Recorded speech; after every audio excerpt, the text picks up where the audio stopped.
Welcome to Penrose Learning, where we make understanding easy. In this video, I will compare Notion versus Microsoft Planner.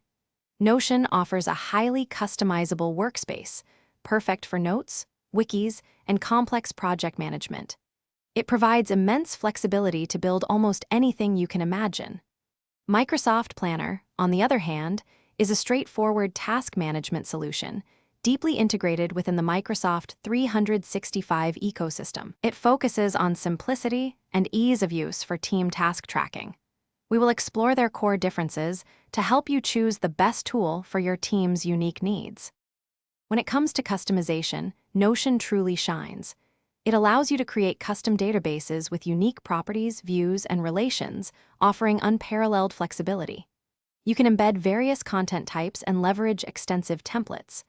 Microsoft Planner, however, uses a more fixed Kanban board style, with buckets, tasks, and basic labels. Its features are structured around task assignment, due dates, and progress tracking, providing a simpler, less overwhelming experience for basic project oversight. Integration is a key differentiator. Microsoft Planner integrates seamlessly with Microsoft 365 applications like Teams, Outlook, and SharePoint, making it ideal for teams already embedded in that ecosystem.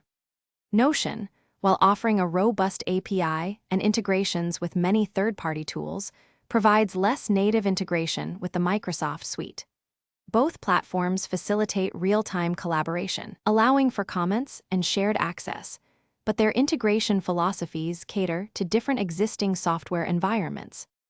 Regarding pricing, Notion offers a free personal plan and tiered paid plans for teams, typically starting around $8 per user per month. Microsoft Planner is usually included with most Microsoft 365 business subscriptions, often incurring no additional cost. Notion is best for complex project management, knowledge bases, and highly customized workflows.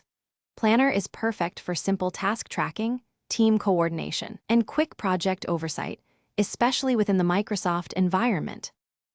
Thanks for watching. If this was helpful, leave a like and consider subscribing. See you next time.